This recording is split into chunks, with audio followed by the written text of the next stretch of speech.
Boa noite.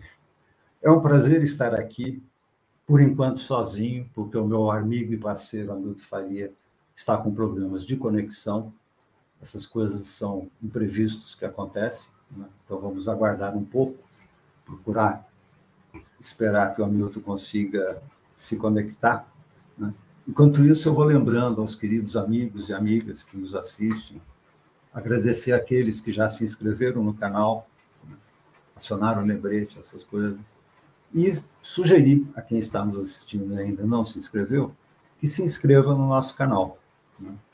Isso é uma forma de vocês colaborarem para que a literatura e a poesia continuem sempre em movimentos, né? Movimentos cada vez mais intensos. Eu tinha uma surpresa para o meu amigo Hamilton. Eu vou esperar, talvez essa surpresa fique para o próximo programa, porque enquanto ele não estiver aqui, eu não vou falar dela, né?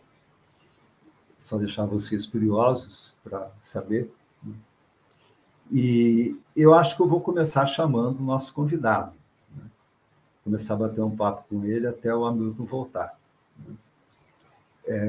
Nosso convidado, Álvaro Cardoso Gomes, ele é um escritor com diferentes tipos de gêneros. Ele escreve romance, poesia, contos, né? E ensaios. É um professor também de literatura, né? Mas é melhor ele se apresentar, né? Então, vamos colocá-lo na tela, né? Que aí fica mais fácil a gente saber quem é o Álvaro Cardoso Gomes. Álvaro, uma boa noite, muito obrigado por ter aceito o convite meu e do Hamilton para participar desse programa, né?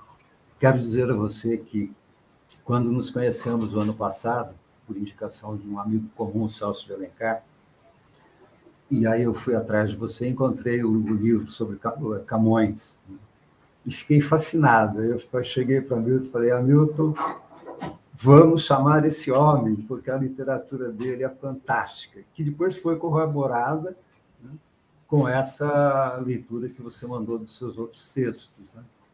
Então, Álvaro, para a gente começar o nosso diálogo, né, infelizmente, sem a presença ainda do Hamilton, vamos torcer para que ele chegue logo, porque ele tem muitas questões para te colocar, né? Opa, por falar nisso, olha só... Não, entrou e saiu. Eu não quero participar hoje. Hoje o sinal dele está complicado. Então, vamos começar, então, sem ele mesmo. Daqui a pouco ele consegue. Então, Álvaro, conta para a gente um pouco desse Álvaro, escritor, poeta, ensaísta, romancista. Quem é você, afinal?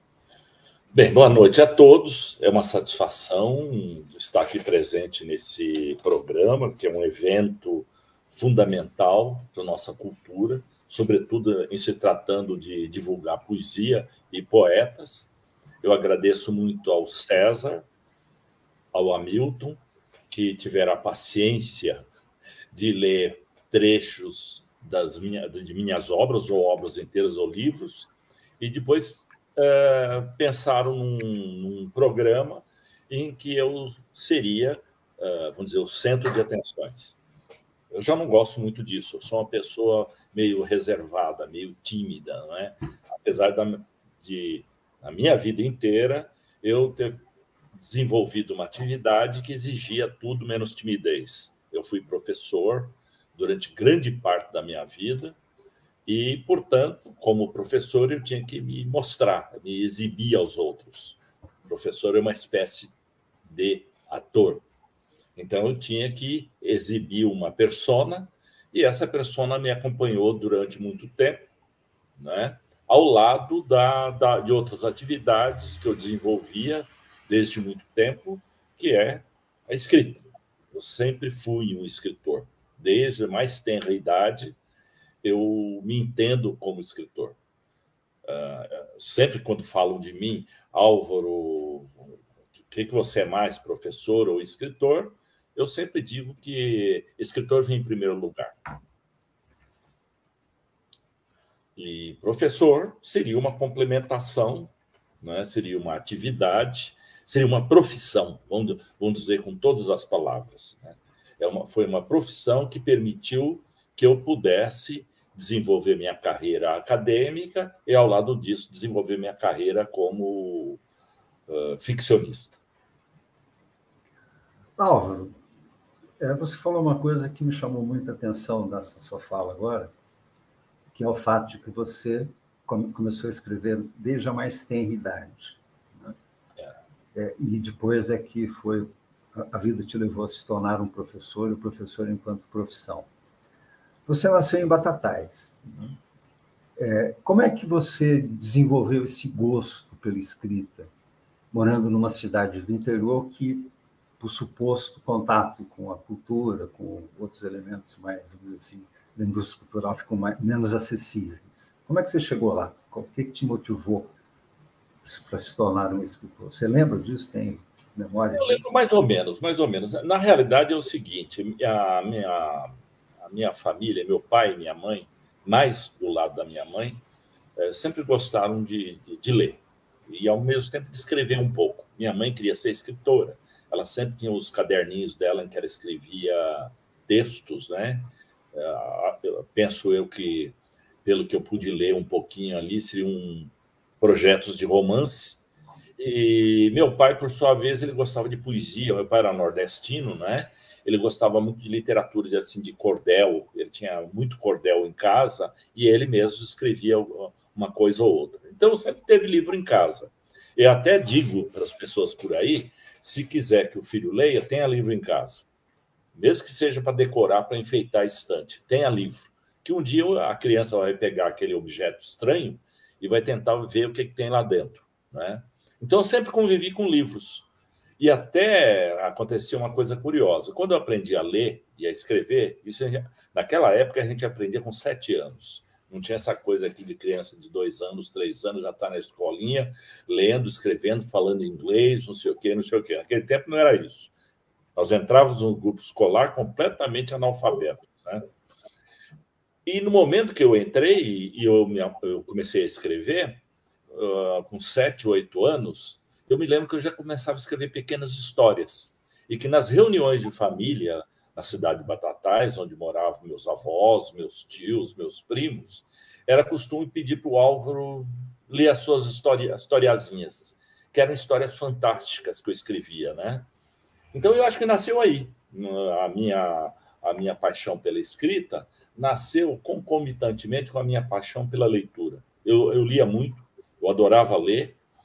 E o que eu lia? Eu lia o que me passava pelas mãos, não é? E que não era muita coisa, não. A Batatais era uma cidade acanhada, não é? Era uma cidade que tinha lá a sua biblioteca, mas muito resumida, muito pequena. Então, eu li aquilo que minha mãe me dava, por exemplo, nos aniversários, livro de aventura. E eu adorava ler livro de pirata, de aventureiro do espaço, livros do Tarzan. Eu lia isso e adorava, né? E eu queria... E pouco a pouco começou a nascer em mim essa ideia de um dia eu me tornar escritor. Isso com 7, 8, 9, 10, 11, 14 anos, a coisa foi se solidificando, não é? Mas eu era muito ignorante, não é? Eu lia esses livros, mas eu não tinha, vamos dizer, cultura no sentido específico. Eu não tinha lido os autores que valeriam a pena. Eu tinha lido alguns poucos clássicos da literatura romântica, parnasianos, e parava por aí. Autores contemporâneos, modernos, não sabia o que eram. A escola não fornecia subsídios para isso, que eu tive, posso confessar aqui, maus professores, não é?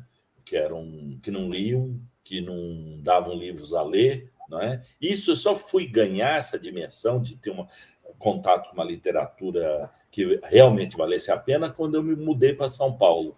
Eu mudei para São Paulo para poder estudar e é ali que eu fui entrar em contato e me maravilhar com escritores brasileiros e mundiais pertencentes àquele que a gente chama de modernismo, né? E a partir daí, a minha tentação em ser escritor foi aumentando. Eu escrevia bastante, eu tinha uma pastinha que guardava poemas, contos, rascunhos de romance, e que eu fui juntando, até publicar o primeiro livro em 87, uma coisa assim, um livro de contos, né? Mas eu demorei até um pouco para publicar, já com 30 anos de idade que eu fui publicar. Então, na realidade, eu tive incentivo. Eu não posso me queixar de dizer que a minha família não incentivou, não ajudou. Ajudou, sim. A minha mãe, meu pai, meus irmãos, eu tive 6 irmãos, né? E nós éramos em 7. E os mais velhos incentivavam. E isso ajudou bastante. E também eu posso pensar que um pouco o clima da cidade que vivia, uma cidade antiga, era uma cidade assim bem pacata, bem tranquila, né? E faz até olhando para a paisagem onde ficava a cidade, isso me faz recordar uns versos muito bonitos do Antônio Nobre. Ele tem um poema chamado Viagens na Minha Terra, em que ele diz mais ou menos assim, no meio quase para o fim do poema: ó terra etérea e doce, depois do ventre que me trouxe, a ti devo tudo o que eu sou, né? Então, Maravilha.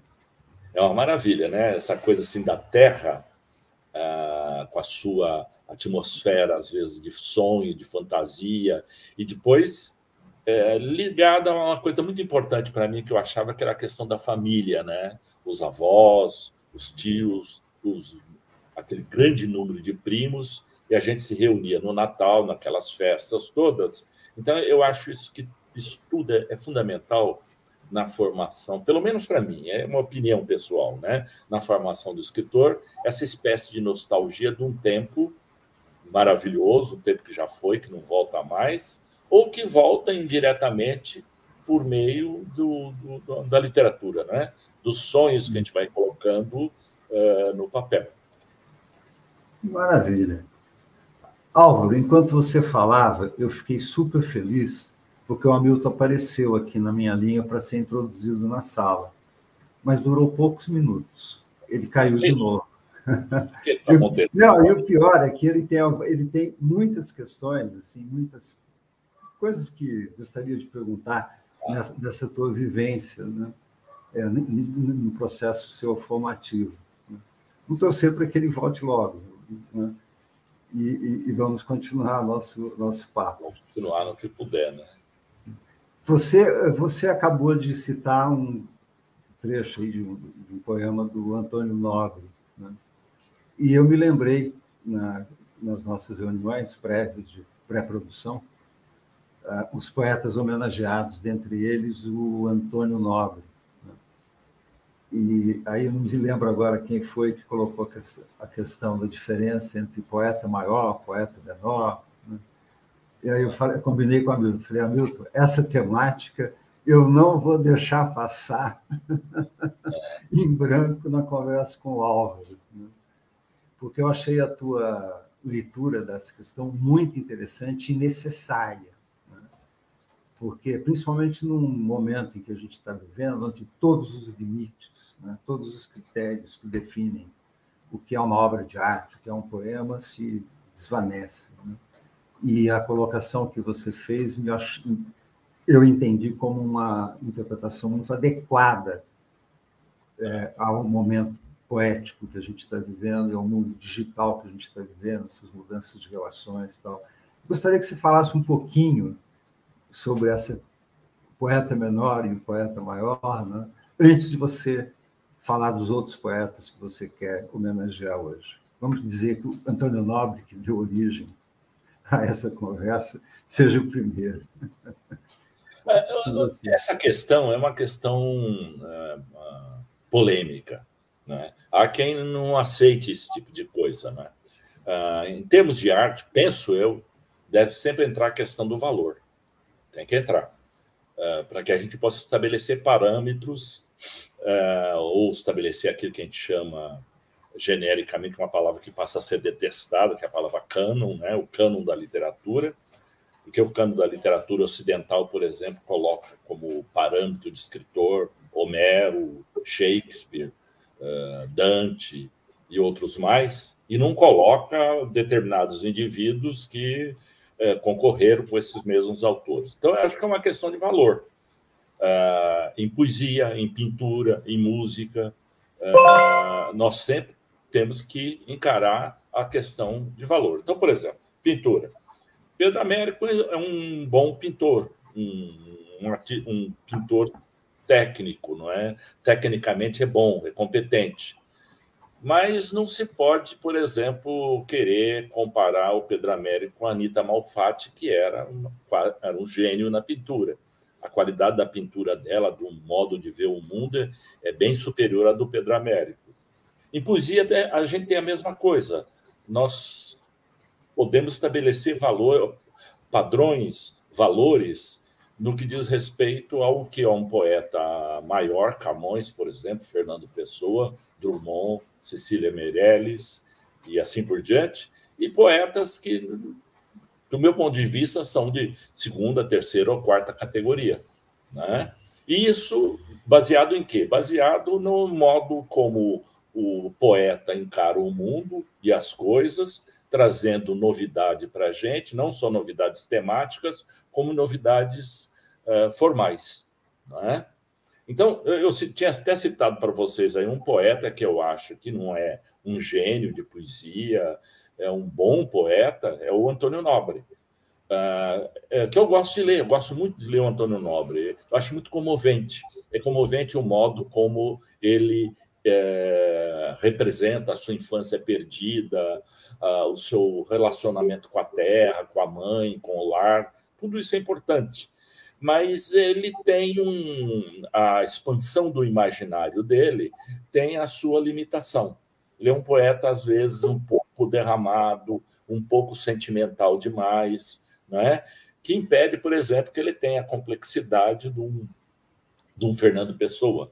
Não, o Fernando Pessoa, às vezes, aborda temas similares ao do Antônio Nobre, mas com uma complexidade de linguagem e de temática que salta aos olhos. Então, eu defendo essa ideia. Só que, como professor, eu nunca fiquei falando para aluno, bem, vocês vão ter aula sobre quais são os maiores poetas ou os menores. Eu não fazia questão disso. Eu trabalhei muitas vezes com poetas de que eu não gostava e que eu achava, assim, criticamente, eu achava poetas medíocres. Eu trabalhei muitas vezes, eu lecionei literatura portuguesa, né? Eu cheguei a lecionar todos os períodos literários, desde a Idade Média até a modernidade. E eu tinha plena convicção, às vezes, que um poeta com que eu estava trabalhando era medíocre, não era um grande poeta, né? Mas isso não tinha importância. Aquilo que eu ensinava para os alunos ali era possível extrair, vamos dizer, leite de pedra, né? Em literatura isso é muito possível, né? Se o professor tendo imaginação, ele é capaz de alcançar uma dimensão maior na análise de poeta X, Y ou Z. Então, quando eu coloquei para vocês e o Hamilton entrou de uma maneira bem assim veemente na questão, eu defendi meu ponto de vista baseado nesse critério que eu chamo o critério de valor. Álvaro, por incrível que pareça, você citou o nome do Hamilton e adivinha quem chegou? Opa! Chegou a final, né? Bem, ele ouviu falar o nome dele na questão da veemência com que ele entrou no meu discurso, aí ele resolveu aparecer. Mas qual discurso? Eu nem sei do que se trata. Eu não vou falar para você não entrar. Desculpe por ter... Olha, depois eu não entendi a mecânica disso aqui, mas vamos continuar. Vocês estavam conversando sobre exatamente... Poetas menores e poetas maiores. Pode falar. Se acendeu. Ô, Hamilton, antes só uma questãozinha técnica. Abaixa um pouco a tua tela que o teu queixo está sendo cortado. Sua beleza não pode ser oculta pela tela. Está melhor? Melhorou, mas obrigado. Vocês Diga, Álvaro. Parece que vocês queriam que eu lesse poemas, 3 poemas que eu tivesse escolhido de meu gosto pessoal.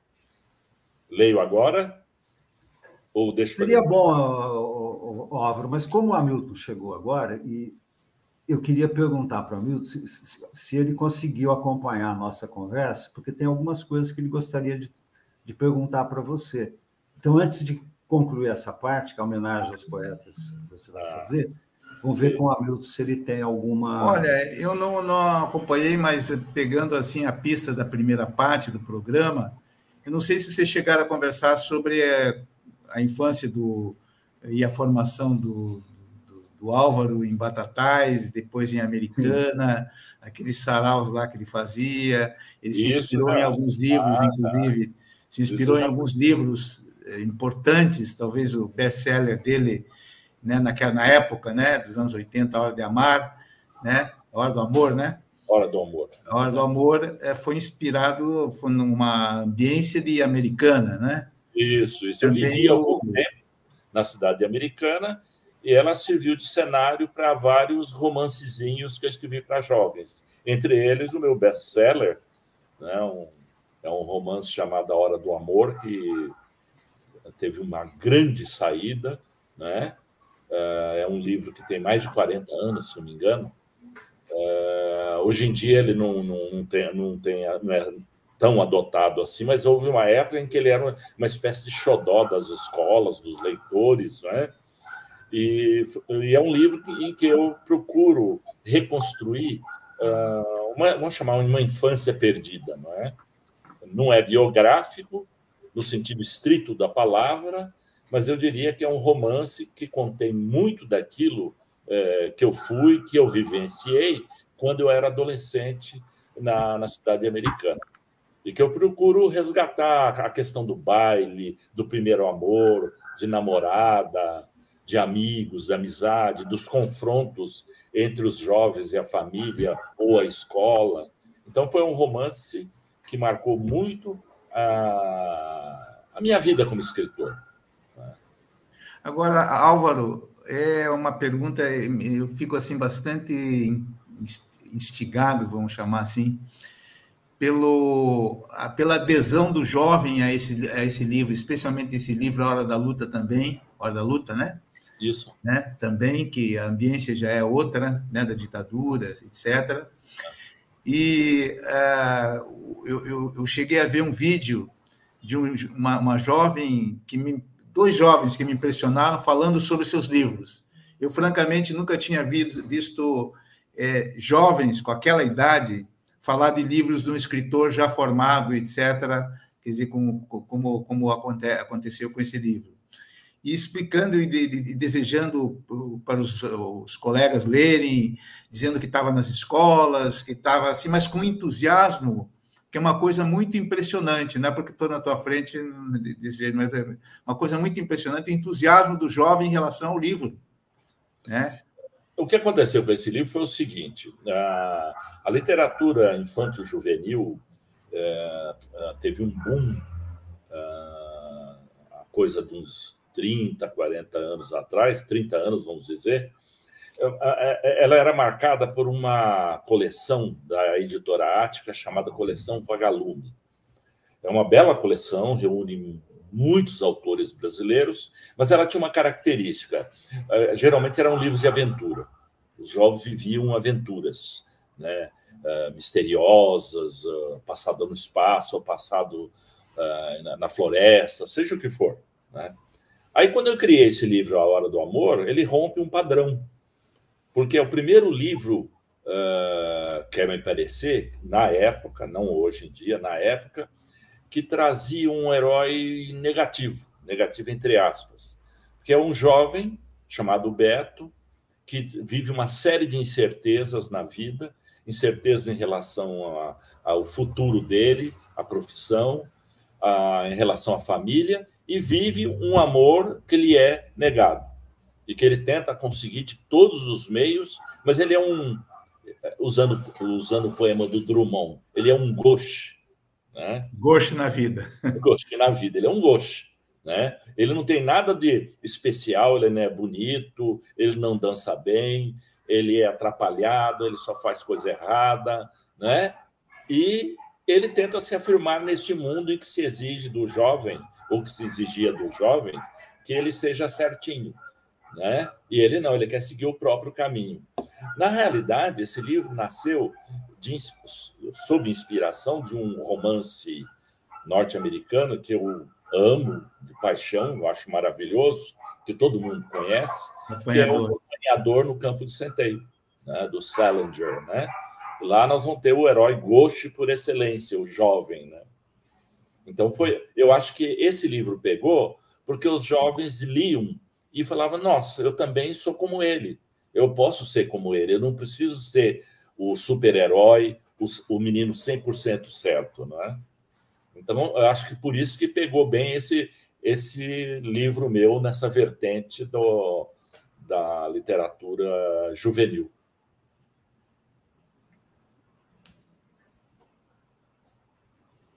E...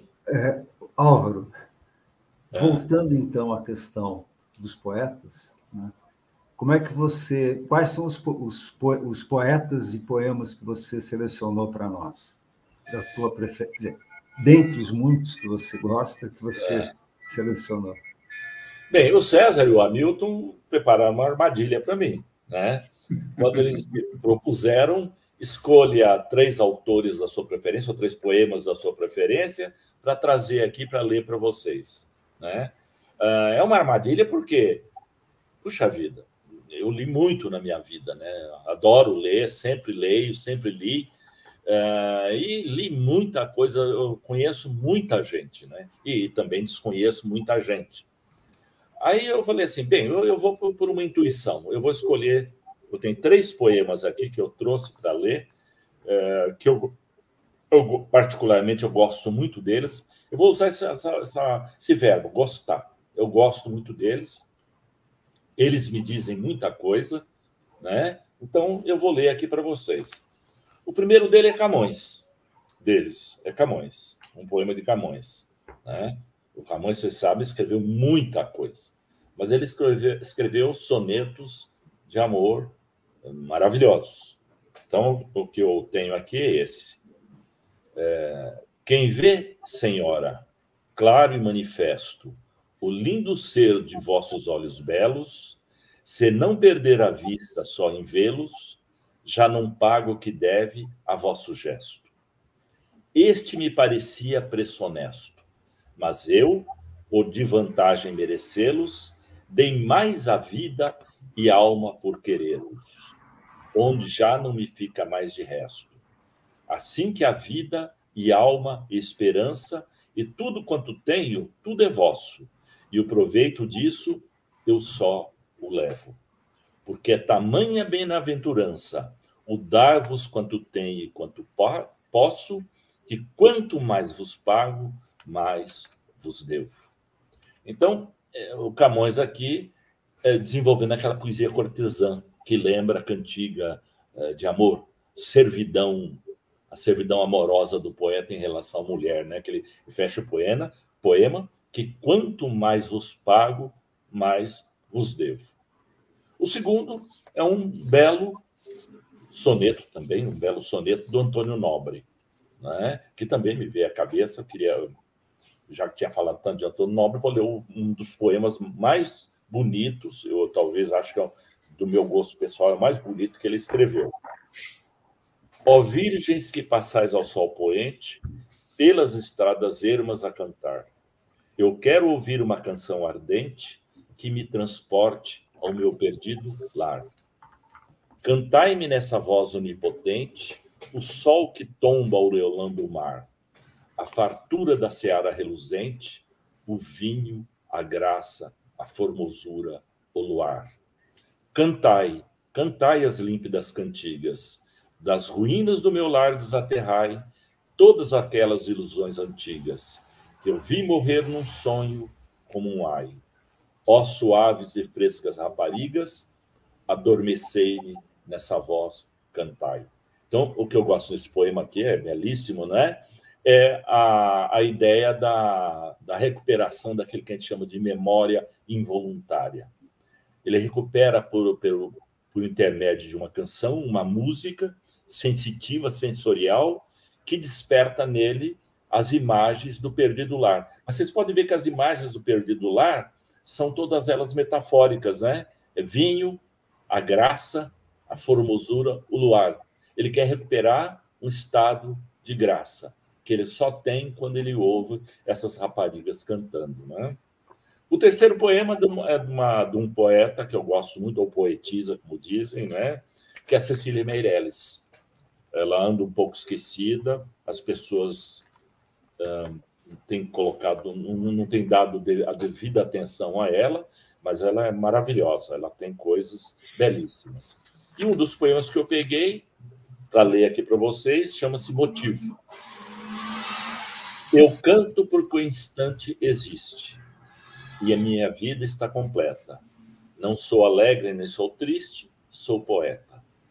Irmão das coisas fugidias, não sinto gozo nem tormento. Atravesso noites e dias no vento. Se desmorono ou se edifico, se permaneço ou me desfaço. Não sei, não sei. Não sei se fico ou passo. Sei que canto, e a canção é tudo. Tem sangue eterno, a asa ritmada. Eu sei que estarei mudo, mas nada. Que beleza isso, falar em tem sangue eterno, a asa ritmada. Ver o verso como algo que voa, a asa ritmada, né? E a beleza disso, né? De sou triste, sou poeta, né? Que é uma profissão de fé poética, a da Cecília Meirelles. Mas eu podia ter trazido aqui poemas do Fernando Pessoa, do Drummond de Andrade, sei lá, mas quem, não é? Você estudou muitos poetas, né, Álvaro? Muitos poetas, desde Mário de Andrade, o Pessoa, o Camões, esse do Liberdade Ainda Que Tardia, com o Tomás Antônio Gonzaga, etc. Mas o que você vê de unitivo entre esses três autores que você escolheu? O que você vê de pontos comuns? Porque depois eu quero fazer essa pergunta, porque depois eu queria fazer um comentário. Bem, o que se pode ver de comum entre eles, vejam bem que são três temas diferentes. Um é o amor cortês, o Senhora, né, do Camões. O outro é a recuperação da infância perdida, que é o Antônio Nobre. E o da Cecília Meirelles é uma profissão de fé. Um poema, que eu diria poema sobre o poema, não é?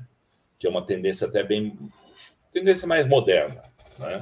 Mas o que eu vejo de comum entre os três, vocês podem ver que a tendência em ter cada uma voz própria, específica, mas, ao mesmo tempo, tem uma compreensão que a poesia deve traduzir algo da subjetividade humana de uma maneira bem complexa, né? Quer dizer, eles não são biográficos no sentido mais tradicional e mais convencional no que diz respeito à poesia. A subjetividade aí é um meio de o sujeito do discurso, em primeira pessoa, tentar universalizar certos problemas. O problema do amor, o problema da infância perdida e o problema do poema em si. Então, a subjetividade entra aí como um canal, que é comum nos três poetas, para traduzir algo muito mais complexo, que seria exatamente essa compreensão do amor, da infância perdida e do poema. Para que serve o poema? Não sou alegre, não sou triste, sou poeta, diz a Cecília. Essa subjetividade humana que você coloca com essa ligação com o universal seria uma forma de você compreender a poesia?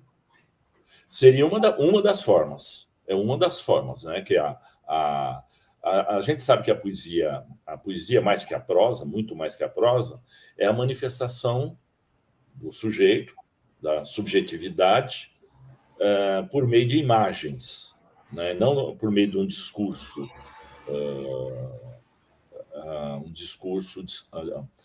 da discursividade, vamos dizer.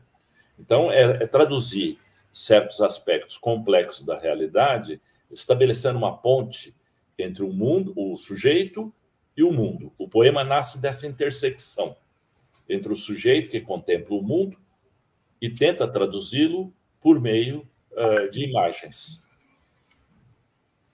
Legal. César, Voltei. quer perguntar alguma coisa? Voltei. Não, já que você tocou no assunto da poesia, eu queria conversar um pouquinho com o Álvaro sobre o livro dele, O Sereno Cristal. Que é um Com Álvaro não, com Itachi Ōto. Ah, é verdade, desculpa.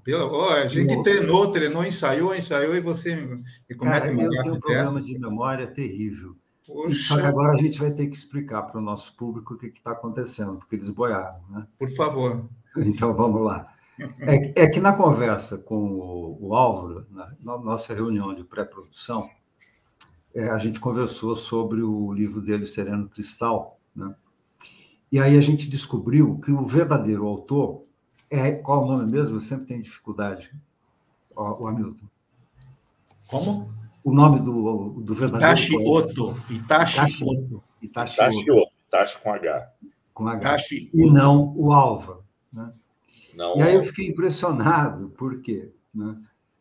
Porque quando eu li os poemas que ele me mandou desse livro, né, eu fiquei bastante surpreso com a métrica, né? E fiz questão de fazer a leitura métrica dos seus poemas e fiquei mais surpreso ainda, porque a primeira sensação que eu tive na leitura foi de um rigor métrico que se confirmou na leitura técnica, contando os fonemas, as sílabas, etc. E aí me veio a questão, Álvaro, que é uma temática que o pessoal que gosta de haikai sempre coloca, né? É sobre o estado atual do haikai. Né? Porque, por exemplo, você, nos seus haikais, você segue ainda uma certa tradição, né? Que nem todo haicaísta segue. Né? E também existe aqueles que consideram poemas com 3 sílabas já um haikai, o que também não é verdade. Nem sempre um poema curto é um haikai, ainda que tenha 3 sílabas. Né? Então, eu queria ouvir você um pouco sobre essa questão, né? E entender por que esse autor japonês, como é que ele apareceu. Bem, na realidade, é o seguinte, eu tinha dito, quando me convidaram para participar desse programa, eu disse que eu não sou poeta. Com a Cecília Meirelles, eu sou mais triste e sou alegre, eu não sou poeta. Ou sou um poeta bissexto. Aqui e ali eu escrevi poesia ou prosa poética, tem um livro de prosa poética, né? Mas não poeta mesmo, não. Sou mais prosador que invade o terreno da poesia. Mas esse livro aí, O Sereno Cristal, nasceu num momento da minha vida que eu tinha ficado encantado com a obra de um poeta autêntico japonês, o mais famoso dos poetas japoneses do passado, chamado Basho. Né? E eu comprei o livro dele, li, e fiquei encantado com aquele tipo de poema curto, curtíssimo. São 3 versos, né? E esses 3 versos traduzem sempre um instantâneo da realidade. Então, é um poema chamado haikai ou haiku, depende da pronúncia aí. E tentam traduzir um instante da realidade sem a presença do sujeito, primeira pessoa não cabe, e com uma extrema objetividade. Tem que, em 3 versos, captar uma realidade passageira e fugidia. Então, o poema seria responsável por resgatar algo que as pessoas não veem, que desaparece. E o haikai, isso que ele faz, ele cria através de uma imagem e capta a passagem de algo pelo tempo. E o Matsuo Basho fazia isso com maravilha, versos maravilhosos, né? Aí eu vi aquilo e comecei a escrever, rabiscar, escrever haikais. Eu fui escrevendo, escrevi um, escrevi outro, fui escrevendo. e até que deu um livrozinho. Aí eu pensei, puxa vida, isso não é Álvaro Cardoso Gomes. Eu comecei a pensar um pouco, invadir o terreno da seara alheia, brincar um pouco de Fernando Pessoa, né? Vocês sabem que o Fernando Pessoa criou heterônimos, poetas que diferentes dentro dele, que expressavam visões de mundo divergentes às vezes, né? E aí eu pensei, falei, isso aqui não é meu, não. Isso é de outrem, é de outra pessoa, e eu apenas tive a liberdade de transcrever. Então, o que eu fiz? Eu peguei, resolvi publicar um livro chamado Sereno Cristal, e não contente com isso, inventei a biografia de um poeta japonês chamado Itachi Oto, que teria vivido no século XVI no Japão. Aí eu conto a vida dele, que ele teve uma vida de cortesão, ele era protegido por um senhor da guerra, e aí, enquanto ele vivia muito bem, ele escreveu vários poemas, aí eu vou colocando os poemas que ele escreveu, depois ele cai em desgraça, e assim por diante. E coloquei no final uma pequena bibliografia, não é, que eu também inventei, de pessoas que teriam tratado desse poeta. Então, é uma coisa que eu gosto muito de fazer. Isso é uma prerrogativa minha, que eu gosto, e de criar autores. Eu gosto de inventar autores que, por sua vez, têm uma própria obra. Eu tenho um livro de contos, se é que eu posso chamar de contos, que eu lancei recentemente, chamado Convenções do Insólito, em que eu coloco contos, né, fantásticos, geralmente são contos fantásticos. Um deles, por exemplo, chama-se Objeto Não Identificado, em que se passa num tempo em que alguém encontra um objeto estranho numa casa, começa a mexer nesse objeto, ele não sabe o que é, ele fica assustado, né? E eu vou descrevendo esse objeto até que se chega no final, o leitor vai descobrir que aquele objeto não identificado é um livro, né? E ao lado disso eu escrevi outras histórias e inventei vários autores. Inventei autores que escreveram obras críticas, escreveram poesia, escreveram romances. É uma coisa até meio borgiana, né? É uma imitação que eu faço do próprio Borges. Inclusive, neste livro meu, eu coloco uma carta que o Borges escreveu para mim, falando bem do meu livro, é claro, né? Então, ele deve estar se revolvendo no túmulo, porque ele nunca escreveu essa carta, né? O Álvaro, uma questão que eu quero só fazer para deixar o nosso público mais alegre. Você falou do seu livro de haikai, e eu queria ler pelo menos 3 haikais, né? Para que o nosso público saiba como esse poeta japonês, incorporado em você, produziu esses poemas, né?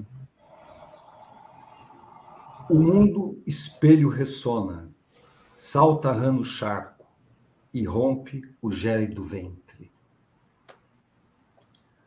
Púrpura rosa entre verdes, o mudo silêncio, não duradouro da chama. E o último que eu vou ler agora, né? Cisnes deslizando na água, o alvo cântico, clarão, música e ocaso. César, eu separei uns também do Itachi Oto aqui, e que não são o que você separou. Interessante, né?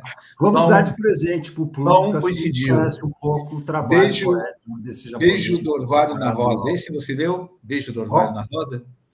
Beijo do Orvalho na Rosa. Não li. Recôndito gozo, frêmito purpuramente. Doce melodia, notas negras sobre o fio, o amor de andorinhas. Asas do corvo no céu, o silente círculo, nadando negro no azul. Emendando nisso, eu quero só dizer o seguinte, é interessante como ficcionista, você que faz ficção histórica também, muito bem, você invadindo o terreno da poesia, né? Porque se cria um personagem também. Você não aguenta não criar um personagem. Não deixa de ser pensador, né? Mas o Hamilton leu um poema aí. Peraí, antes de você responder, porque está dentro do nosso assunto, tem um comentário aqui que confirma o que a gente vem conversando. Álvaro Cardoso Gomes, com seus heterônimos, mostra bem o autor múltiplo que é. Valdir Rocha. Obrigado, Valdir, pelo seu comentário. É uma gentileza do Valdir Rocha falar em heterônimo para mim, né? Mas o Hamilton leu um poema aí em que eu posso explicar bem o processo do Haikai. Esse Notas Negras sobre o Fio, a Doce Melodia, Notas Negras sobre o Fio, O Amor de Andorinhas. Isso daí, como nasceu esse poema? Eu estava andando na rua e vi os fios elétricos, né, de poste a poste, e duas andorinhas colocadas em fios diferentes, uma olhando para a outra. É isso. Aí o que veio aquilo? Me veio a imagem do solfejo, né, de uma pauta musical, melhor dizendo. Pauta musical com duas notinhas, que seriam as andorinhas. Essa é a imagem que me veio. E também a imagem do amor na contemplação de um e de outro. Daí que vem Doce Melodia, Negras Andorinhas sobre o Fio. Não, Doce Melodia. Esqueci aí, Hamilton, por favor. Asas do Corvo. Não, Doce Melodia, Notas Negras sobre o Fio, O Amor de Andorinhas. Isso, Notas Negras sobre o Fio, O Amor de Andorinhas. Então, o Haikai, ele nasce assim de uma imagem bem forte que capta um instante de beleza, né, de beleza pura. Mas, como diz o Hamilton, eu não me contentei em criar haikais, mas também criar um haikaísta que cria haikais. É uma intervenção sempre do prosador sobre o poeta. Como eu disse, eu sou um poeta, mas ocasionalmente. Agora, o que você me diz dessa separação entre a linguagem poética e a linguagem prosaica? Né? Porque hoje, muitas vezes, né, muitos autores não veem esse limiar. Eu vou ler um trecho aqui dos Rios Inumeráveis, e você vai me dizer se é poesia ou se é prosa. Ser como a água, ser como os seixos, ser como a corrente, de mais humanidade para meu sofrido corpo poder suportar. Afinal, não é ele que se deixa rolar e correr, embora os troncos que boiam nas águas, embora os ruídos das margens? Por que não me obedece? E cauto como sou, não se esconde entre o céu e o véu? Mas procuro não me defender, como se habitasse uma carcaça flutuante que murmura entre os murmúrios da vida. Regressa o que foste, regressa o que foste. Como se meu corpo preferisse morrer. Desse modo, haveria de castigar minha audácia. A carcaça, ao contrário, rolará pelos séculos, resgatada pela miséria do sopro, pela miséria do nome. Um dia. Os Rios Inumeráveis. Isso é poesia ou é prosa?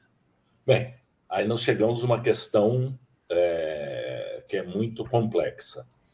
Eu acho que há uma diferença, pode haver uma diferença entre poesia e prosa, às vezes salta aos olhos. Por exemplo, quando a gente lê Machado de Assis, ou lê Flaubert, por exemplo, Madame Bovary, ou lê o Dom Casmurro, eu vejo aquilo como prosa. Acabou, é prosa. De excelente qualidade. Aí eu não estou colocando o patamar se a prosa é melhor que a poesia ou a poesia é melhor que a prosa. Machado de Assis é um escritor excepcional, Flaubert também é excepcional, são prosadores no sentido estrito do termo. Eles trabalham mais com o mundo dos objetos, o mundo objetivo. Né? E nesse mundo objetivo cabem cenários, lugares, espaço, o transcorrer do tempo e pessoas agindo. Em poesia, não.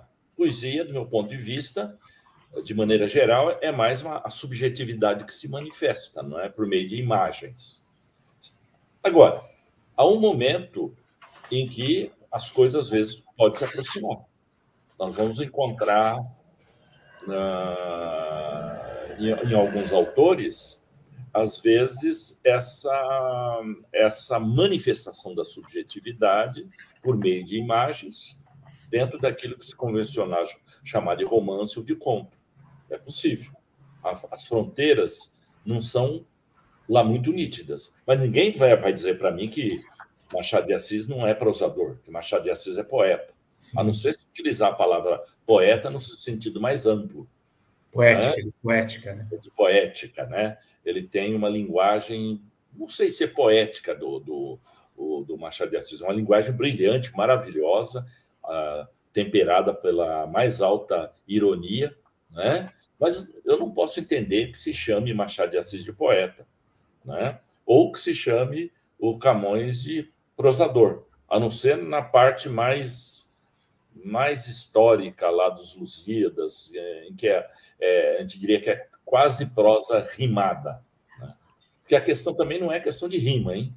Para ser poesia não precisa ter rima. Não, lógico. Não necessariamente. A rima é uma invenção tardia, porque a poesia, nas suas origens, se a gente pega a poesia grega e latina, ela não tinha rima, né? A rima é uma invenção posterior, que vai, inclusive, aprisionar a poesia.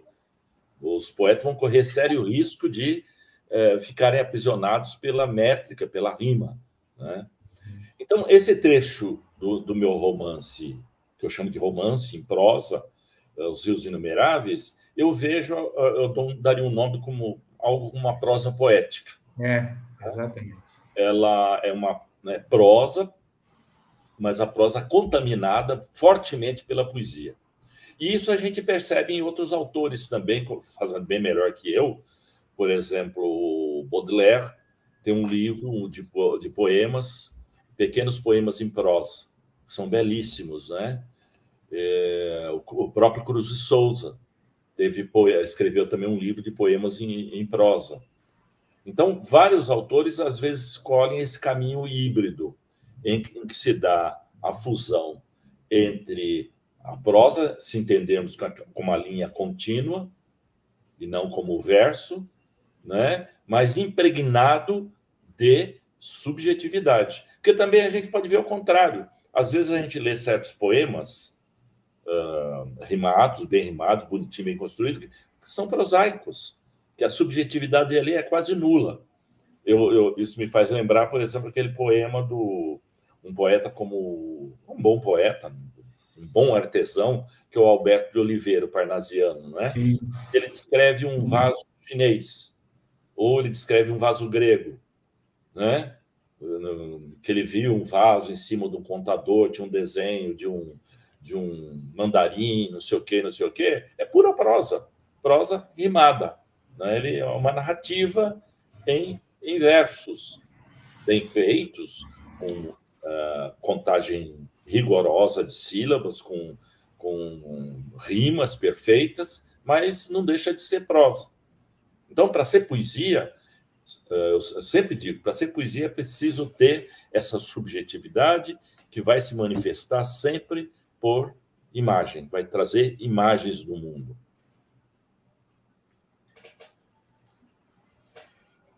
É uma questão polêmica. Eu acho que é uma questão que está levantada aí, porque eu acho que inquieta muita gente, né? Afinal, o que eu estou escrevendo, o que eu não estou, né? E já que você entrou nessa questão do fazer literário, né? Tem um conto do Convenções Insólitas, muito interessante, que é sobre um poeta, José Delbert Neto, que você cria, um personagem que você cria, e que ele escreveu um livro em branco. Escreveu o livro em todas as páginas em branco. E a crítica convencional não conseguiu entender que ele estava além da sua época. E aí você faz uma conversa, uma discussão interessantíssima sobre o silêncio e sobre a importância e sobre tempo e espaço, né? Sobre as possibilidades que poderiam ser escritas naquele livro, né? Que aquele uma relação diferente com o leitor, diferente, etc., e as pessoas chamando de tautológicas e coisas assim, o livro em branco, né? E hoje, por exemplo, na poesia brasileira, o silêncio é muito marcante, não apenas os radicais, mas os concretistas praticaram isso, praticam isso muito bem. O espaçamento, a ocupação da página, a página em branco, muitos poetas modernistas utilizaram esse recurso, vamos chamar assim, de dizer pouco, dizer muito em poucas palavras. É como Antônio Vieira dizia, eu escrevo muito porque eu não tenho tempo de escrever pouco, né? E ele sintetiza muito as coisas, e eu acho que esse jogo do espaço com a palavra é um jogo muito importante. Eu, por exemplo, quando publico um livro, eu gosto de um poema em cada página. Nem sempre dá, mas um poema em cada página, porque você trabalha todo o silêncio ao redor. Então, eu achei que você entra num tema muito interessante, inclusive de ordem filosófica, e ordem, sabe, crítica mesmo, criticando, inclusive, o establishment, o status quo, por exemplo, né, do crítico, né, e que, aliás, você não os poupa no decorrer da sua obra. Você poderia falar um pouco sobre isso? Bem, esse conto aí, do meu ponto de vista, também é uma... Eu me preocupo muito com a vida acadêmica, né? Ou da falibilidade da chamada vida acadêmica, né? Porque esse conto, o tal do poeta, o Delberto Neto, que é uma invenção minha, ele escreve um livro que não existe nada. As páginas estão todas em branco, né? E vem um crítico e escreve uma longa resenha sobre o livro. Consegue escrever sobre o nada, sobre o vazio, né? Essa questão é uma questão crítica que teve muita assim, ressonância, principalmente durante o movimento literário do simbolismo. Um dos grandes poetas do simbolismo, Mallarmé, era um poeta que trabalha muito com essa questão do espaçamento do poema, né? Ele escreveu um poema longo chamado Um Jogo de Dados Jamais Negará o Azar, né? O acaso. E é um poema em que as palavras são grafadas de modo diferente, elas ocupam espaços diferenciados. Ele rompe, inclusive, com a noção de verso, acaba com essa noção do verso tradicional, e ele rompe, é uma ruptura violenta com a tradição poética de então, né? Só que isso daí também vai gerar uma facilidade, entre aspas, facilidade de tentar trabalhar com o espaço, trabalhar com a palavra, trabalhar com a diagramação, às vezes um pouco exagerada. Eu vejo, às vezes, a poesia dos concretistas um pouco com, eu chamo de grano-salis, né? Não é a poesia que eu cultuo mais, eu prefiro ler Drummond a ler alguns poetas concretistas, né? Eles tiveram grandes achados, não se pode negar isso, mas a coisa chegou a um ponto em que a gente podia até cantar, dizer a morte da poesia. E nesse conto, eu procuro criticamente trabalhar com essa questão, né? Porque como é que é possível um crítico literário escrever uma resenha de 2 ou 3 páginas, publicar num jornal, uma resenha sobre um livro vazio, um livro em que só páginas, abre a primeira página, a segunda, a terceira, a quarta, a quinta, e ele inventa uma teoria muito bacana, dizendo que o leitor vê a primeira página em branco, ele chega na segunda, já é diferente o modo de ver o branco, porque ele já viu uma primeira vez. Isso faz lembrar uma musicalidade do silêncio. E vai daí, nesse blá, blá, blá, que muitas vezes contamina a crítica. É também uma crítica literária. Às vezes, os críticos literários falam do livro, a gente vai ver o livro não tem nada a ver com a crítica. Às vezes o crítico se encanta com a própria linguagem. Ele acha maravilhoso ele estar falando, independentemente do objeto, né? Porque o bom crítico é aquele que critica uma obra, mas não aparece, né? Ele tem que ser neutro em relação ao objeto que ele está tratando. Então, é um tipo de ficção que eu gosto muito de fazer, eu chamo de metaficção. É uma ficção sobre a ficção. Então, eu acabo criando poetas, como eu disse, né, romancistas, contistas e críticos literários, né? Nesse meu livro, é um livro que não teve repercussão nenhuma. É um livro que saiu por uma editora portuguesa chamada Vercial e que se encontra na Amazon, chamado Convenções do Insólito, né? Em que aí eu dou vazão a essa minha tendência de procurar fundir uma coisa que é importante para mim, a minha vida de acadêmico, de professor universitário, com a vida de ficcionista. Mostrar que, às vezes, um pode viver bem com o outro.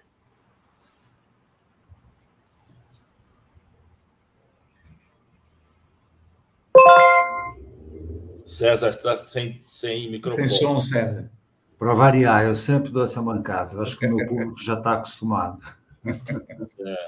Mas, continuando na seara da literatura, da prosa, tem um conto seu, A Lagoa dos Manatis, que me deixou, para usar uma frase antiga, deveras impressionado.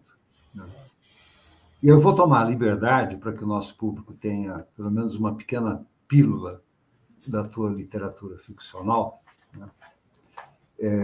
E vou tomar a liberdade aqui de ler os dois parágrafos iniciais da Lagoa dos Manatis. Depois eu vou colocar o que eu gostaria que você desenvolvesse a partir deles.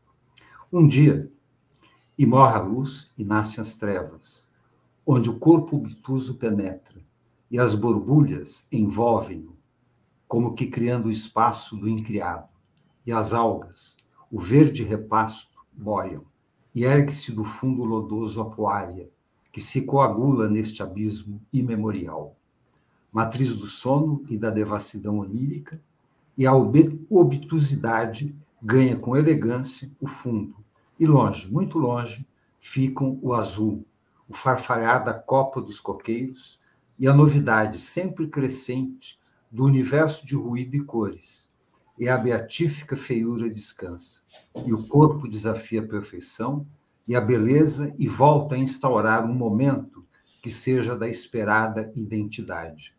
Um dia mergulhei nas águas desta lagoa. Morreremos pela bondade, é nosso fado, nossa sina. Quis a providência que os bons morressem, e por isso proveu-os de bens que os maus não possuem. E somos bons e somos feios, no fundo desta água lodosa, em que flutuam algas na parte mais calma da lagoa.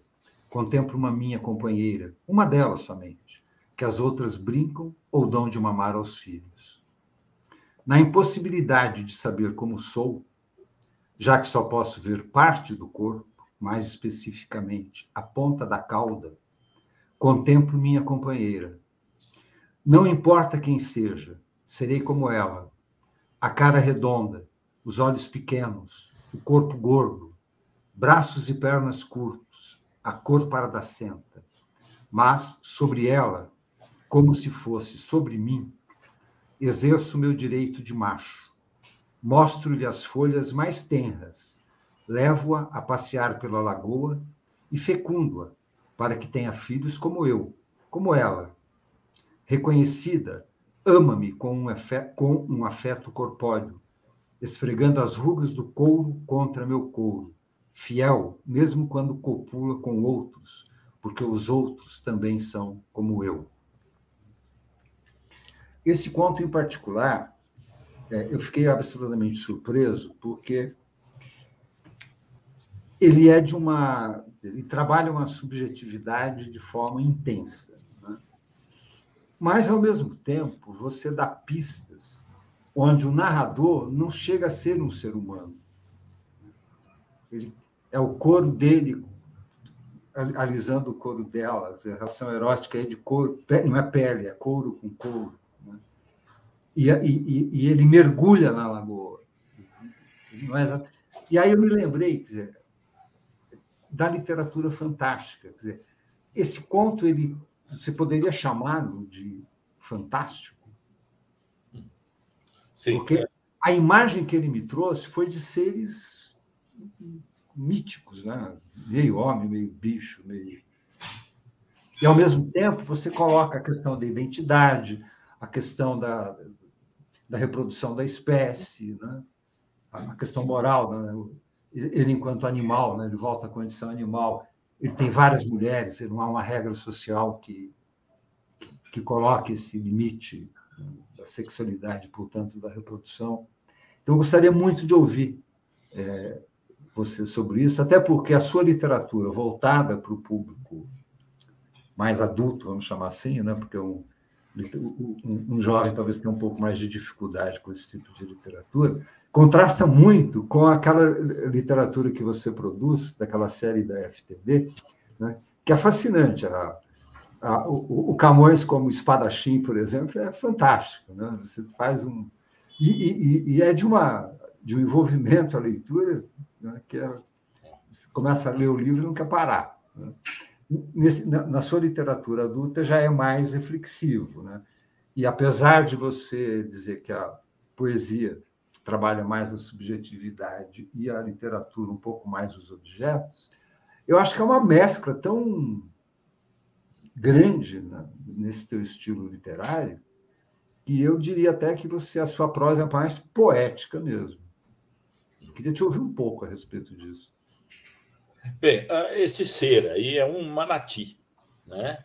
Ou que se conhece por aqui, boto, né? Eu prefiro a palavra manati, que é um ser que, quando os espanhóis, principalmente na literatura espanhola, chegaram aqui na Terra e confundiam com seres humanos, com sereias.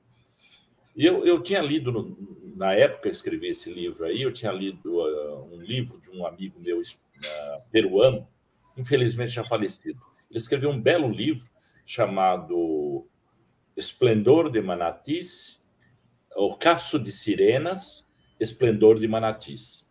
Então ele pega na Europa, na América maravilhosa da época, a passagem do animal, o manati, da sereia fantástica, que, na verdade, eram manatis, ou botos.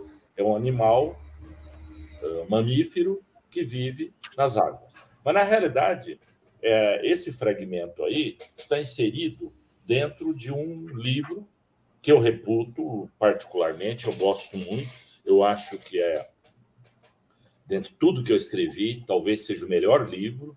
É um livro que, na época, foi muito bem aceito pela crítica, saíram muitas resenhas falando bem do livro, não é?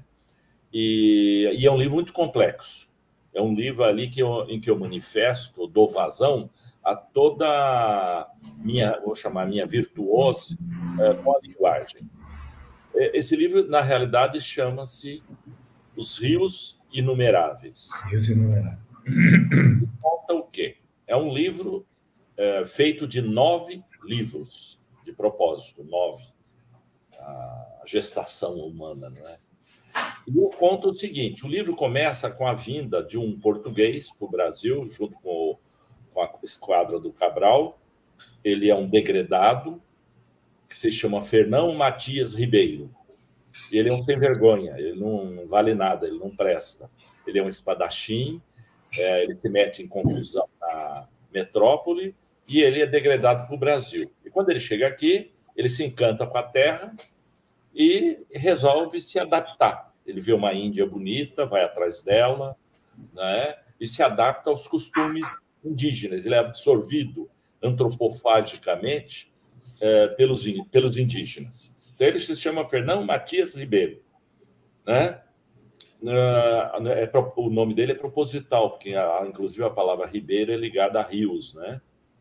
Aí, o que acontece? Cada livro contém 4 fragmentos. E esses 4 fragmentos eu conto 4 histórias diferentes. Então, eu conto a história dele adaptada aos índios, eu conto um bestiário que ele escreve, ele inventa um bestiário fantástico para o Brasil, e ele é visto por um companheiro como um traidor da causa portuguesa, até que, num determinado momento, ele vai nadar numa lagoa e desaparece. Quando ele nada na lagoa, ele desaparece levado por umas belas mulheres, que seriam sereias. Aí, no segundo livro, ele se transforma nesse manati, nesse boto. Esse boto tem um nome, o nome é Matu, que é uma diversificação de Matias do nome. Então, no segundo, ele é um boto. Então, são 4 episódios, novamente, em que eu trato de um boto. E aí, cada livro é escrito num estilo diferente. O primeiro, por exemplo, é escrito num estilo do português arcaico. O segundo é escrito num estilo que mistura uma prosa barroca, e por isso que esse episódio aí, que vocês leram fragmentos, tem um caráter bem poético. É proposital isso, que é diferente dos outros. Depois, ele se transforma, metamorfoseia, num escravo, num negro. Ele se transforma deixa de ser o manati e se transforma no negro Matias, que é um negro que vai depois se rebelar contra os brancos e vai participar lá de Palmares. Na sequência, ele desaparece de cena e no outro livro ele se transforma num inconfidente e vai se transformar num poeta daqueles da geração da Inconfidência Mineira. Então, de livro para livro, depois tem um outro que ele se transforma num lord inglês, Lord Creek. Creek em inglês significa ribeiro, que é um lord que engana os jovens poetas brasileiros. E vai indo de livro para livro até o final, o último livro, se passa em 1964 com o golpe militar.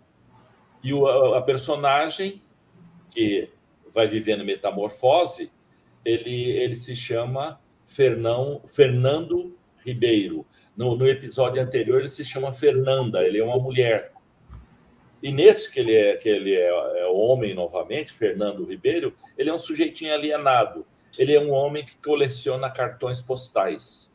A visão que ele tem do mundo de realidade enquanto o golpe acontecendo nas costas dele e ele encantado com paisagens do Brasil. Então, é um livro complexo, porque cada livro, por exemplo, o livro da Inconfidência Mineira, o estilo é todo parafraseando a dos poetas Tomás Antônio Gonzaga e companhia. No romance do Lord Inglês, eu imito o estilo dos poetas românticos do fim do século. Então, cada livro tem uma linguagem, uma determinada linguagem. Eu chego até num determinado momento que eu faço um poema, uma poesia de cordel, né? Quando ele se transforma num cangaceiro, né? Então, é um livro muito complexo e vocês fazem bem de estabelecer uma relação estranha entre esse tipo de ficção que eu faço, em que eu dou vazão a toda a minha virtuose como leitor, como escritor, até como professor, eu posso dizer, utilizando de vários recursos literários, mas não gratuitamente. Não é por escrever por escrever para mostrar estilo, não é isso. É porque cada episódio vai exigir um narrador diferente, uma linguagem diferente. Isso tudo que eu faço se contrapõe, por exemplo, a uma linguagem que eu utilizo na Hora do Amor. A Hora do Amor é uma linguagem bem objetiva, bem simples, bem direta, porque é um outro tipo de leitor, né? Mas na maioria da sua ficção, você junta o ficcionista com o historiador, com o crítico, com o professor, se junta tudo numa cesta, né? Trabalha essas realidades.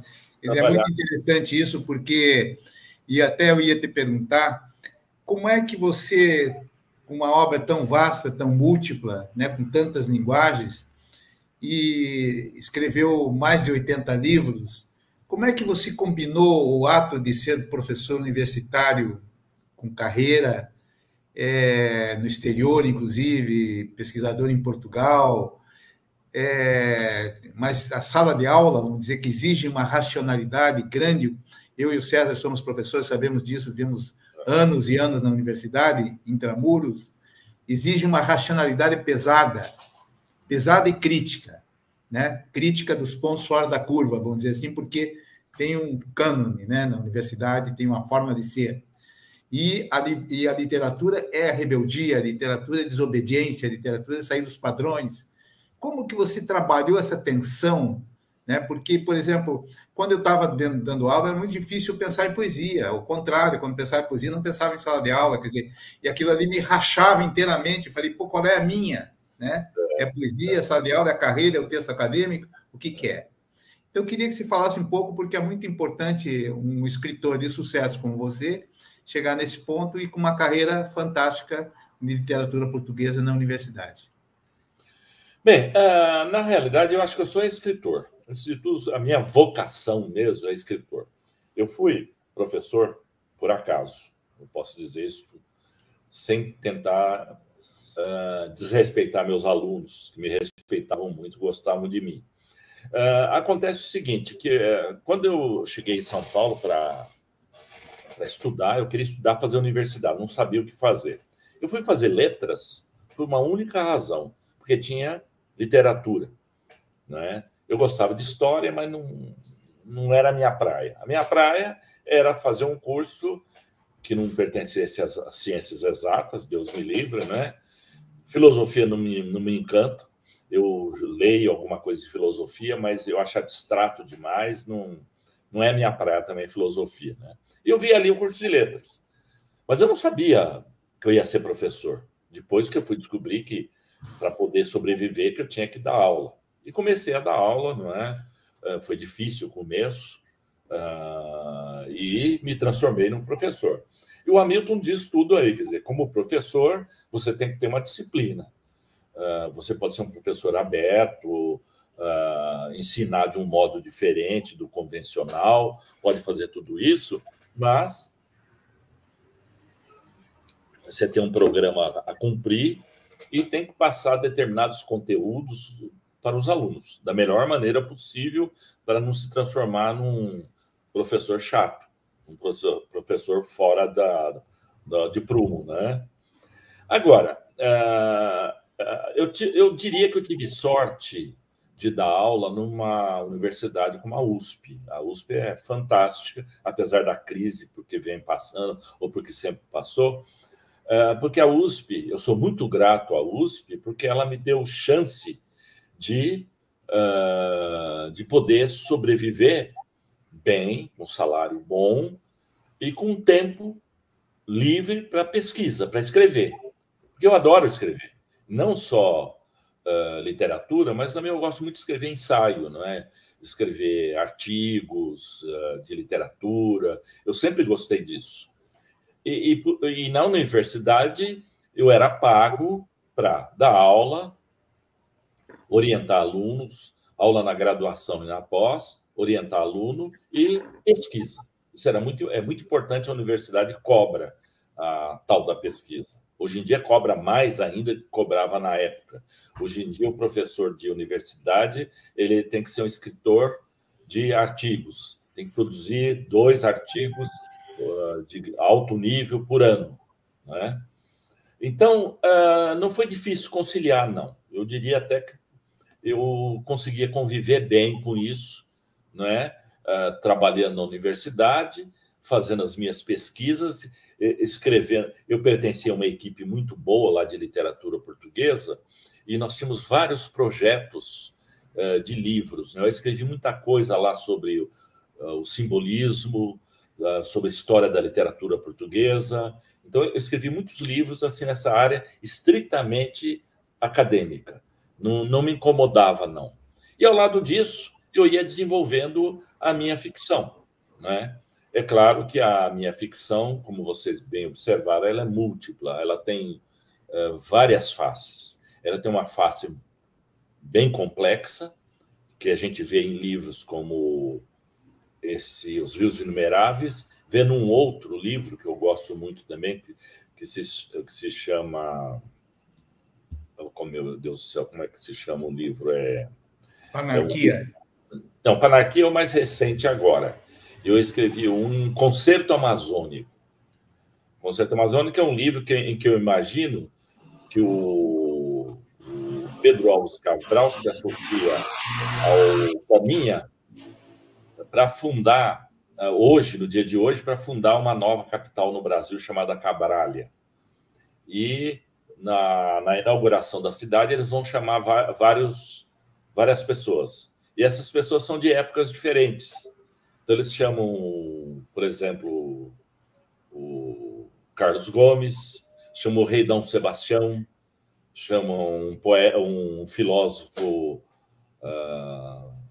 do século XVIII chamado Swedenborg, chamam o poeta, um poeta do barroco brasileiro, e assim por diante. E lá eles vão fazer um evento em que há uma salada, uma mistura de vozes. E esse Panarquia, que é meu último romance, em que eu também eu faço a fusão de vários tipos de narrativa, né? Desde romance policial, romance pornográfico, romance de reflexão sobre a atividade de professor, né? Tem um professor que conduz a narrativa, né? E cada módulo do romance desenvolve um tipo diferente de narrativa. O romance policial, o pornográfico, o religioso dos pastores, e tendo como pano de fundo, ou pano de frente, será? Depende de como se vê a coisa, a nossa miserável Covid-19, né?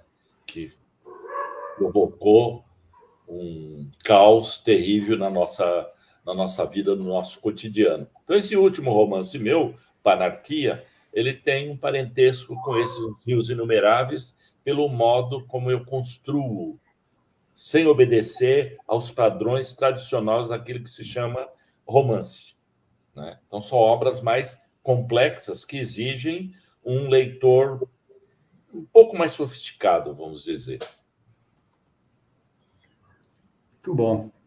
Álvaro, a gente já extrapolou um pouco o nosso horário, claro, como sempre, né, Hamilton? Dá para mais uma pergunta ainda? Será que dá tempo? Dá tempo de mais uma pergunta? Vai, vamos lá, vai. Já estouramos o horário. Não, é o seguinte, uma vez, eu acho que na década de 80, 90, o Leminski falou para mim que era dos poucos escritores, o único, talvez, que vivia de literatura, né? E disse que vivia? De literatura, que vivia de literatura. Vivia de literatura. Não, quem é que vivia? Eu não ouvi Leminski, o nome. Paulo Leminski. Paulo Leminski. Numa conversa que a gente teve. E aí, realmente, às vezes, indiretamente se vive de literatura, né? Porque escreve-se para o jornal, mas queria saber como que você vê essa questão. Hoje, no Brasil, né? Talvez num tempo histórico maior, etc., é possível viver de literatura no Brasil? Bem, eu diria que depende, né? Depende do que você escreva. Se você começar a escrever sobre anjo e livro de autoajuda, você fica milionário, você fica riquíssimo. Isso vendia como água, né? Não vive. Eu diria que a média do escritor brasileiro, a maioria não vive do que escreve, né? Eu consigo viver porque eu fui professor, eu tenho um salário da universidade, da minha aposentadoria, né? E ganho alguma coisa, mas, por exemplo, esses livros meus aí, Rios Inumeráveis, etc., não ganhei nada, eu ganhei pouca coisa, né? Nada de monta. A Hora do Amor eu ganhei um bom dinheiro, né? A Hora do Amor e alguns similares, eu ganhei um dinheirinho extra bom, né? Uma vez conversando com o Dalton Trevisan, que é o maior contista brasileiro, coisa e tal, e ele disse para mim que os livros dele, saiu um livro por ano, ele vendia 1.500 exemplares, ponto final, né? Que seria a média do escritor brasileiro. Então, o poeta não vive do que escreve. É impossível viver do que escreve. A poesia não se vende. Ou se vende com truques por aí, não sei, né? Então, eu acho difícil. Eu acho que escritor no Brasil, né? Eu não penso em países mais civilizados, como a França, a Inglaterra ou os Estados Unidos, em que o escritor pode ser escritor profissionalmente. E eu acho isso muito bom. Eu acho que o escritor deveria viver do que escreve, que é um trabalho pesado até, é um trabalho que exige muito. E o escritor deveria profissionalmente viver do que escreve. Mas eu não acredito. Eu acho estranho o Leminski ter dito isso, né? Porque, a não ser que ele vivesse, como você disse, de... Não, mas era assim, indiretamente ele escrevia para jornais e coisas assim. Não era atividade literária naquela época, depois que estourou, né? Mais amplamente. Mais amplamente conhecido. Mais amplamente. Bom, Álvaro, eu e o Hamilton, a gente resolveu, né? Você, num dos seus livros, fala do golpe de 64, e me lembrou, a gente esse ano está comemorando não um golpe, Isso. 100 anos da Semana da Arte Moderna. Né? E como homenagem à Semana da Arte Moderna, que eu e o Hamilton, enquanto canal do Proletariado, podemos prestar, perguntar ao nosso convidado como é que você, Álvaro, vê a Semana da Arte Moderna e as suas repercussões hoje. Deixa eu só falar uma coisinha. Claro. É o seguinte, porque hoje está se revendo a Semana da Arte Moderna, comemorando, mas também revendo. Tem muitas visões. Tem pessoas, inclusive, que falam da antropofagia da Semana da Arte Moderna, que precisa ser antropofagizada, né? Outros falam que precisa ser desconstruída. Outros falam que a Semana da Arte Moderna foi um acontecimento muito importante que, inclusive, reverbera hoje nas práticas sociais, poéticas e literárias. Então, eu acho que é um momento muito propício para se conversar sobre isso, sem fechar a posição, mas você escreveu, inclusive, um livro de ficção histórica sobre Mário de Andrade, né? E a pergunta que o César fez, eu acho muito interessante, quer dizer, o que se está vendo de horizonte, né, a partir daí? Bem, a Semana de Arte Moderna, ela é um acontecimento, eu diria, extraordinário para a época, porque o Brasil estava ancorado numa literatura, vamos dizer, com figuras exponenciais, como era o Machado de Assis, depois o Lima Barreto, né? Mas ainda preso a padrões de uma literatura convencional romântico-parnasiana. Né? Era isso que vigorava ou vigia no Brasil. Né? E vivia o Brasil numa dimensão de, vamos dizer, preso, vamos dizer, uma literatura de fora. Geralmente a literatura francesa, que tinha um peso muito grande aqui no Brasil. Né? Os autores tinham Paris, tinham a França como o grande modelo. Né? Aliás, o Machado de Assis, eu sempre digo que o Machado de Assis escapou essa prisão porque ele lia os ingleses. Né? Ele não lia os românticos franceses, lia, mas não lia com prazer como ele lia os grandes irônicos que eram os ingleses. Né? Então, a Semana de Arte Moderna ela vem tentar romper com isso daí, introduzir algo novo. A primeira coisa nova que eu acho importante é que foi uma semana interdisciplinar. Interdisciplinar porque ela reuniu o quê? Ela reuniu músicos, entre eles o famoso Villa-Lobos, né? Pianistas, pintores, a Anita Malfatti à frente, né? Com seu Homem Amarelo, o Brecheret com a escultura, a poesia, a prosa, né? Tudo numa semana. Então, é claro que juntou gente também que a gente coloca no balaio do esquecimento. Quem é que lê Graça Aranha hoje em dia e como tentar entender que o Graça Aranha fosse modernista, né? E outros poetas e prosadores de de menor expressão, que também, hoje em dia, não se lê, ou se lê só em círculos fechados. Então, eu diria que ela teve o grande condão de propiciar a abertura para algo novo, que valorizasse a cultura brasileira, a tradição brasileira, e, sobretudo, aquilo que vai imperar em muitos poetas, que é a questão da oralidade, de romper com a tradição da fala convencional pesada, né?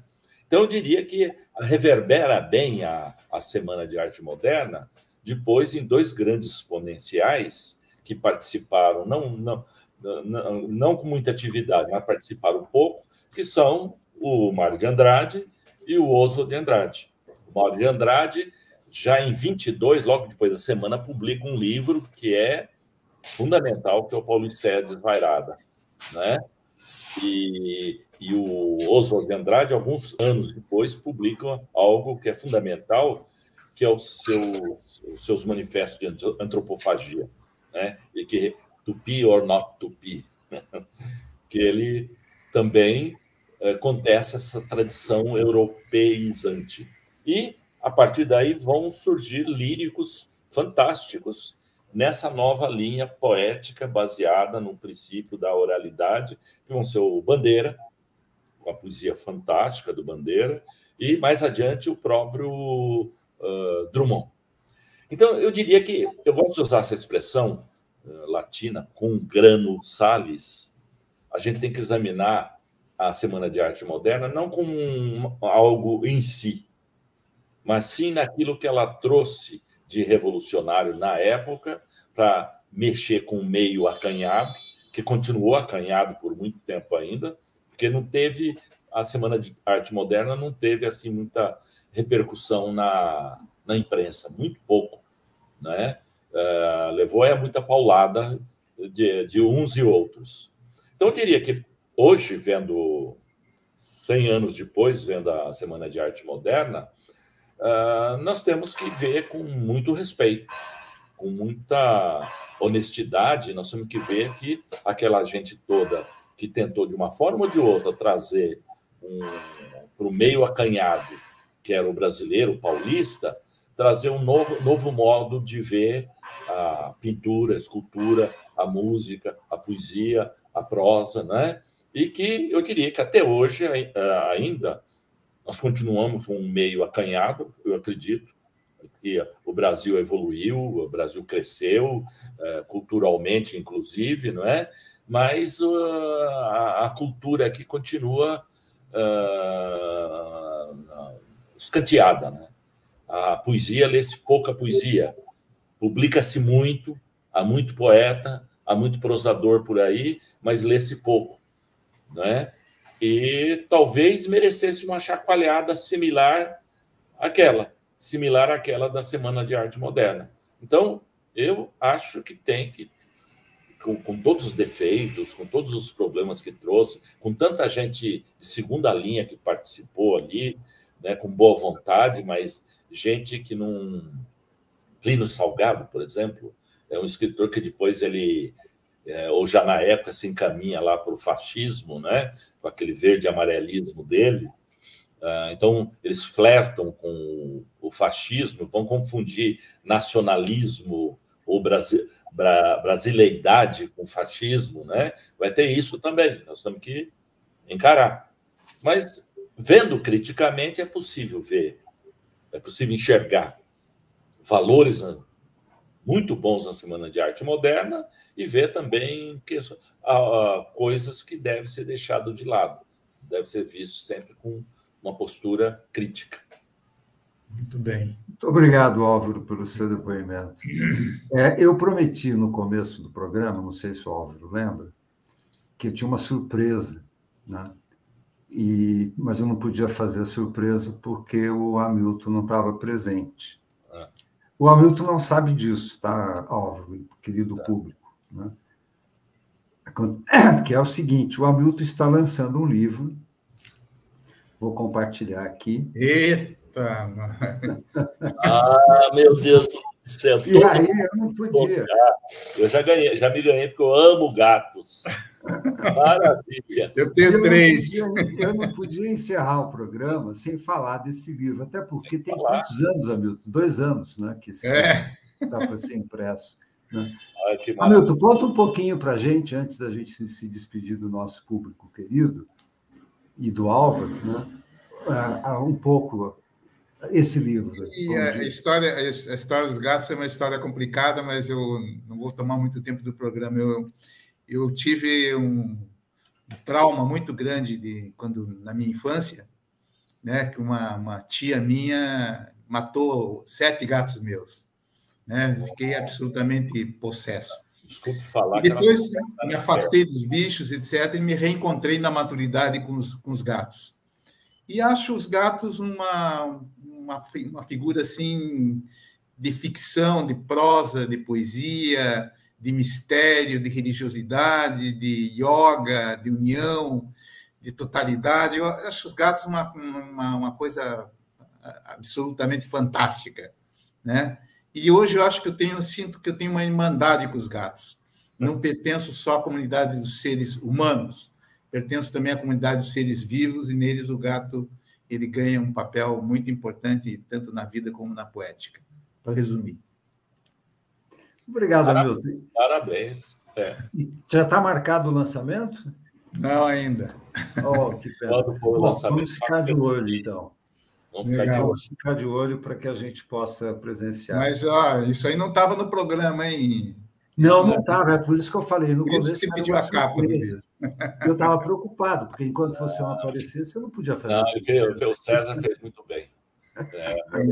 Hoje, ainda mais tratando de gatos, pelo amor de Deus. Álvaro, você é uma simpatia, uma pessoa assim, muito íntegra no que faz, muito múltipla no que faz, e a gente está assim, absolutamente encantado assim, com a sua capacidade didática, ficcional, poética, etc., porque você comunica de uma forma muito, muito bacana conjunto das tuas ideias e da tua experiência literária, e eu acho que o pessoal deve estar acompanhando aí encantado também. Muito obrigado, agradeço demais pela tua presença. Que são generosos. Eu agradeço por ter a oportunidade de falar nesse programa maravilhoso. César e Hamilton, muito obrigado. Amizade de coração. Nós é que agradecemos e ficamos felizes em ter você nesse nosso bate-papo mensal. Muitíssimo obrigado. Público querido, muito obrigado pela presença. Teve alguns comentários que, infelizmente, não deu tempo aqui para comentar, porque eu não gosto muito de interromper a conversa alheia, né?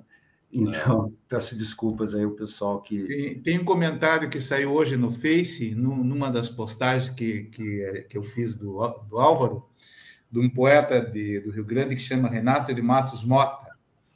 Ele fala: o canal do Poetariado é um farol de inteligência na poesia. Fiquei gratificado com isso. Eu falei assim, não é o ego, não, mas eu tenho que falar. Eu agradeço ao Renato de Matos Mota pela frase. Gente, então, muito obrigado e até o próximo mês, que é o mês dedicado às mulheres. Faço questão de ver. Maravilha. Álvaro, um grande abraço. Outro abraço meu para vocês dois, para quem teve a paciência de me ouvir. Tá? Legal, obrigado. Legal.